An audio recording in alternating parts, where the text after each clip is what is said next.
Today, I'm going to show you how to get a perfect sketch every single time. It's easier than you might think, so grab your pencils and let's go.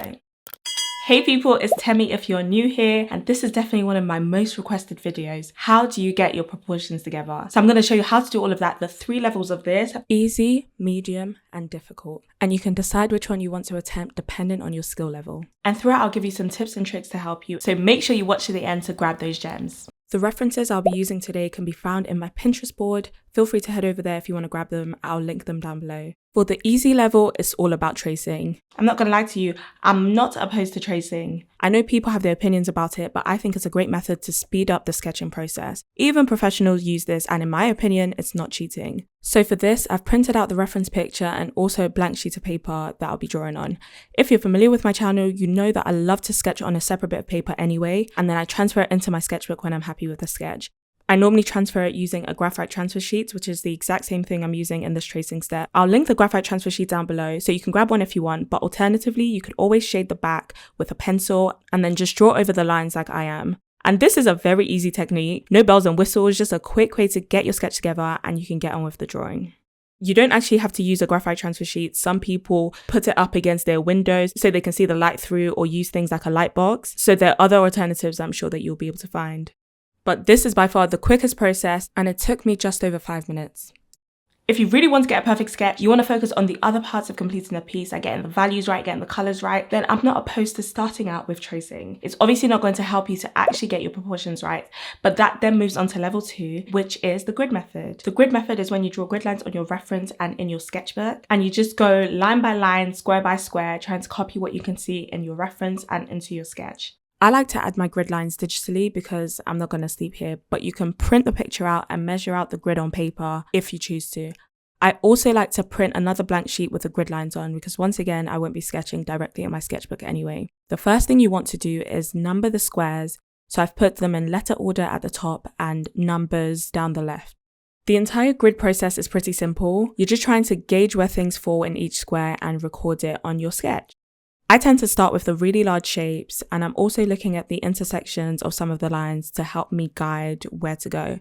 So I've started with the body and the overall shape of the head before I then find the features like the eyes. And even looking at the eyebrows right now, they look massive, but when you draw everything else, then it kind of comes back into context. I'm also not trying to put in too many details. I'm just trying to get the basic outline because, as you know, the majority of the details will actually come from the next step, which if this is a graphite drawing, it will be based off of the shading, or if you're doing a color and pencil drawing, that's where all of the details will come in. Also, I'm sure you regular subscribers know anyway, I'm not chasing hyperrealism. I'm not trying to make sure everything is in this perfect position. I'm just trying to depict what I can see in the best way I know how. And if you're following along with me, I'm sure for a while it will feel like it's not making sense. It doesn't look like who you're meant to be drawing. But the key here is really just trusting the process. I'm adding some of the details in the hair, but I'm really just going for the overall shape because if I go ahead to color this in, I'm sure I will just shade all of the back with pan pastels or markers anyway. And that is the grid method done. It took just over 45 minutes. And the final method is freehand. So I'm going to show you all the tips and tricks I use to create an accurate sketch with just a few guidelines. I start by mapping out key points in my reference. So I'm using my ruler to measure where I can see things falling. The key here is making sure your reference is the exact same size as your sketch. First, I'm trying to get the head shape looking okay. So the first points I'm marking are the jaw, the chin, the top of the head, and the hairline. Then I'm marking the eye line, and you can see that the eye is actually at an angle. So I'm trying to represent that as well in my sketch. And really, it is just a matter of joining up the dots and trying to get the shapes together. I'm really just trying to pay attention to what I can see in my reference, not trying to make anything up what I think should be there. And I think if you're doing this method, especially if you're doing it for the first time, I think it's a great method to practice. But do only as much as you can. So if you feel like you need more lines, if you feel like you need more reference points, feel free to do that. And some other people actually do a combination of the grid method and this method where they draw grid lines around the features. So if that would help you with those placements, then definitely try to do that. Now I've got the overall head and hair shape, I can attempt to do the features. and I'm kind of thinking about them relative to each other. So I've already got the eye shape. So I'm using that to help me with the positioning of the nostrils.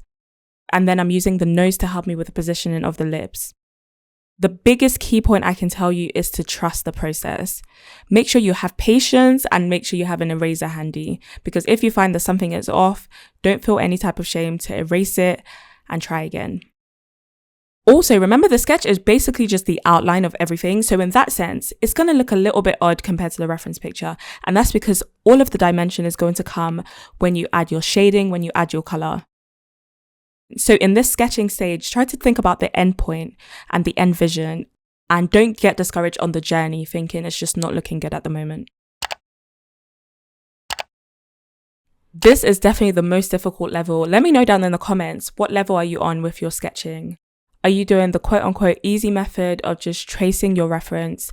Or are you more at the intermediate level where you're using grid lines to help you? Or are you just bossing it and just freehanding the whole thing, maybe with reference points, maybe not?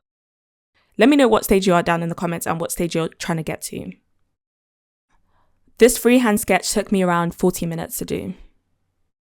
Now you know everything there is to know about getting an accurate sketch. I'm sure you enjoyed this video next, where I show you how to make your sketches come alive with coloring pencils.